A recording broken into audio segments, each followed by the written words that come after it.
The boy was running like the world was about to leave him behind. His backpack bounced wildly against his shoulders as he sprinted down Maple Street, his small sneakers slapping against the cold pavement. The yellow school bus was already at the corner, its red lights blinking impatiently, the engine rumbling like a warning that time was running out. Inside the bus, most kids barely noticed him. They were laughing, talking, scrolling on their phones. Just another morning. But the driver saw everything. Marcus Hill had been driving that same route in a quiet Ohio town for nearly 20 years. In those years, he had learned something most people never noticed. Mornings carried stories. Some kids boarded with bright smiles. Others carried silent storms behind their eyes. And the boy running toward the bus today looked like he was carrying a storm. Marcus glanced at the mirror again. The boy was still far away. The bus schedule was strict. Drivers were told never to delay the route. Parents complained. Schools complained. Everything ran on time. Marcus' hand hovered near the door lever. 30 seconds, he thought. That's all it would take. Behind him, one student groaned. Come on, just go. We are gonna be late. Another kid laughed. Yeah, he missed it. But Marcus didn't move. Through the windshield he watched the boy stumble slightly, catching himself before falling. The child kept running, breathing hard, his face pale with desperation. Marcus suddenly remembered a morning from his own childhood. He had been 10 years old, running for a bus just like this one. His mother had worked the night shift and overslept. Breakfast never happened. Shoes barely tied. He ran as fast as he could. And the bus driver back then? She drove away. Marcus still remembered standing in the empty street, chest burning, feeling like the entire world had decided he didn't matter. That memory had never left him. He looked at the mirror again. The boy was closer now. 20 seconds. Marcus ignored the muttering behind him. He simply waited. Outside, the boy pushed harder, his breathing ragged. A passing car honked as he rushed across the street, but he didn't slow down. 10 seconds. Marcus pulled the door lever. The bus doors opened with a loud hiss just as the boy reached the steps. The child grabbed the railing and climbed aboard, gasping for breath. His hair was messy, his cheeks red from the cold, and his eyes looked like he had just escaped something terrifying. For a moment, he couldn't speak. Marcus gave him a small smile.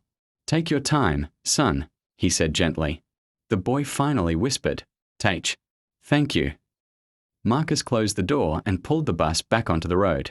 Behind him, the kids returned to their chatter. To them, it was nothing. Just 30 seconds. But none of them knew. Those 30 seconds were about to change. Far more than one morning. Because sometimes the smallest act of patience becomes the moment someone remembers for the rest of their life. And Marcus Hill had no idea that. The quiet boy who just boarded. His bus was carrying a story. That would soon reach. Far beyond Maple Street, the boy quietly slipped into an empty seat near the middle of the bus, still trying to catch his breath. His chest rose and fell quickly as he clutched the straps of his backpack like it held something precious inside. Marcus noticed him through the mirror again. Most kids who ran for the bus usually burst in laughing or joking. But this boy was different. He looked scared. Not the normal kind of scared that came from being late. The deeper kind. Marcus had learned to recognize that look. As the bus rolled through the quiet neighborhood, houses slowly passing by the windows, the noise inside returned to normal. Conversations filled the aisle. Someone started playing music quietly from their phone. Two kids argued over a baseball game. But the running boy stayed silent. He sat stiffly in his seat, staring down at his hands. Marcus kept watching the mirror. After the next stop, an older student slid into the seat across from the boy. Hey, the teenager said casually. You're Liam, right? The boy nodded slightly. You almost missed it today. Liam swallowed. Yeah. His voice was small, like he was afraid someone might hear him. The teenager shrugged. You're lucky Mr. Hill waited. Liam looked up toward the front of the bus. Their eyes met briefly in the mirror. Marcus gave him a quick nod. Liam quickly looked away. Something about that moment stuck with Marcus. At the next stop, more kids boarded. The bus grew louder, more crowded, more alive with energy. But Liam stayed quiet. Then something strange happened. The teenager across from Liam leaned closer and whispered something. Marcus couldn't hear the words, but he saw Liam's reaction.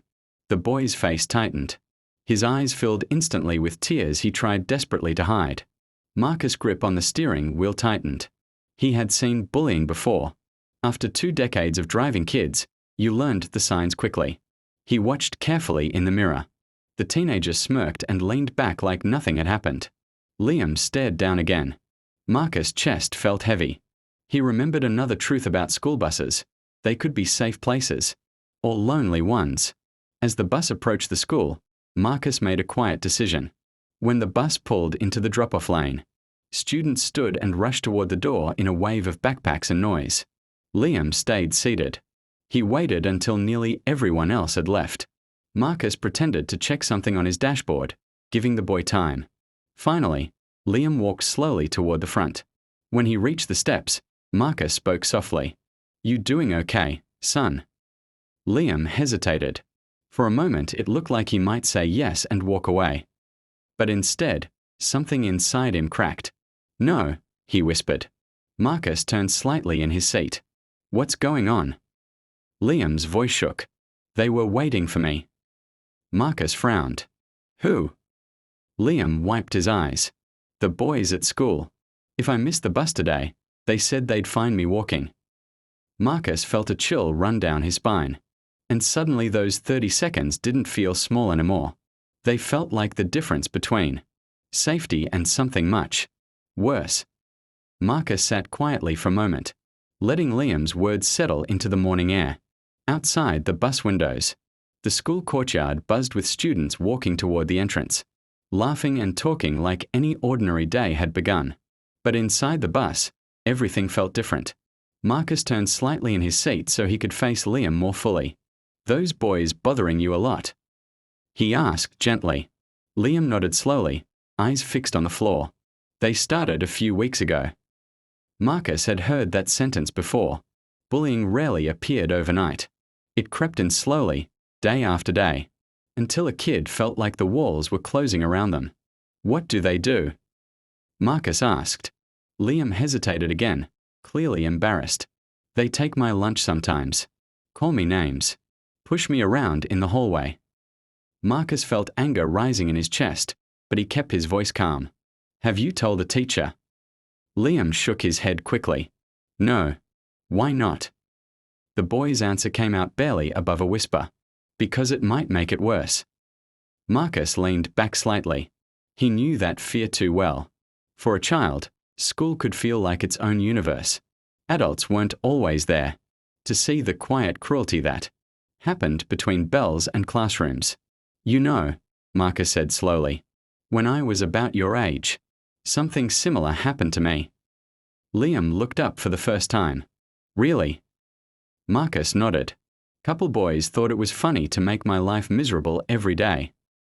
"What happened?" Liam asked. Marcus smiled faintly. "Well, one morning a bus driver helped me out." Liam blinked. "A bus driver?" Marcus chuckled softly. "She didn't even realize she was helping. But she showed me something important." "What?" "That one person choosing kindness can change a whole day. Sometimes even a whole life." Liam stared at him quietly. Marcus leaned forward slightly. "And today, you ran like the world depended on catching this bus." Liam nodded. "I didn't want to walk." Marcus understood immediately. Those boys had probably planned exactly that. He looked toward the school entrance, then back at Liam. "You're not alone in this, okay?" Liam's eyes watered again. Marcus continued. "I'm going to talk with the school counselor and the principal. We'll figure this out." Liam looked nervous. "Will they tell the boys I said something?" Marcus shook his head. "No. We'll handle it the right way." For the first time since he boarded the bus, Liam's shoulders relaxed slightly. Marcus smiled. "Now go on. You've got a whole school day ahead." Liam stepped down onto the pavement, then paused. He turned back. "Mr. Hill." "Yeah." "Thank you for waiting." Marcus nodded, but as Liam walked toward the building, Marcus had a strange feeling in his chest. Because sometimes kindness doesn't just help someone once. Sometimes it starts a chain reaction no one sees coming. And Marcus had no idea that by the end of the week, the entire town would hear about the 30 seconds. He chose to wait.by Friday morning. Marcus Hill thought the week had returned to normal. The bus rumbled along its usual route under a pale spring sky, stopping at familiar houses where sleepy kids climbed aboard with backpacks and half-finished breakfasts in their hands. But something had changed. Liam wasn't running anymore. For the past 3 mornings, he had been waiting calmly at the corner when the bus arrived. No panic, no fear, just a quiet wave as he stepped aboard. Marcus noticed the difference immediately. Even better, the boys who had been bothering him were strangely quiet. The school had handled it quickly. After Marcus spoke with the counselor, teachers had started watching more closely. Conversations were held. Parents were contacted. The message had been made clear. Bullying wasn't going to continue. But Marcus still believed that was the end of the story. Until Thursday afternoon. That day, when the bus pulled up to Liam's stop after school, something unusual happened. A woman was standing at the corner waiting. She looked tired but determined, clutching her purse tightly as the bus doors opened. Liam stepped off first. "Mom," he said softly. The woman hugged him immediately. Then she looked up at Marcus. "Are you Mr. Hill?"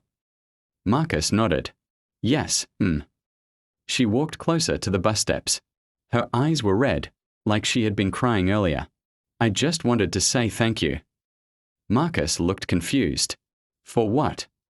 "For waiting for my son on Monday." Marcus shrugged lightly. It was just 30 seconds. The woman shook her head slowly. "No, it was much more than that." Her voice trembled. "Liam came home that day and told me everything. About the boys.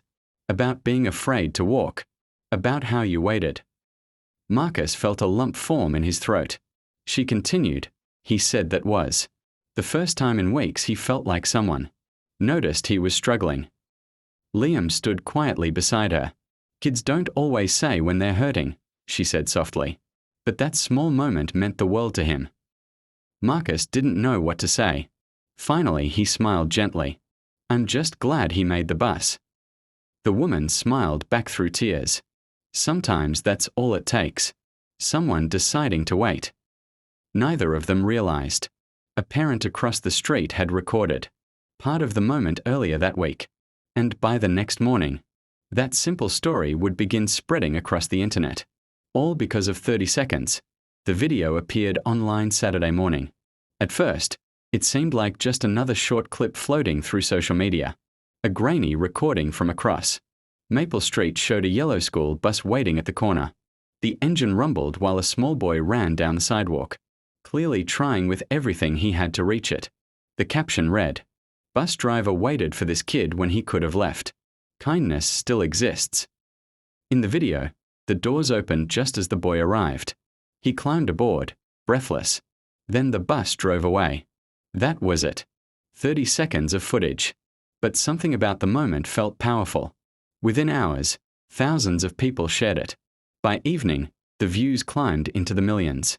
Comments poured in from everywhere. "This is the kind of person we need driving our kids. My bus driver would have left me behind." That man didn't just wait for a bus. He waited for a child who needed help. By Sunday night, local news stations were calling the school district asking about the driver in the video. Marcus Hill had no idea any of this was happening. Monday morning started just like every other day. He arrived early, checked the bus, started the engine, and began his route. But when he reached the school parking lot, the principal was waiting, along with 2 reporters. Marcus stepped off the bus slowly, confused. "Mr. Hill," the principal said with a smile. "Looks like you've become famous." Marcus blinked. Famous for what? One of the reporters held up a phone. The video was playing. Marcus watched silently as the small moment from last Monday replayed on the screen. The bus. The running boy. The door opening. Marcus scratched the back of his head awkwardly. "That's it?" he asked. "That's what everyone's talking about." The reporter smiled. "Over 12 million people have seen it. Marcus laughed softly in disbelief. Well, I guess people really like buses. Behind him, Liam stepped off the bus with the other students. He saw the video on the phone and smiled. Marcus looked down at him.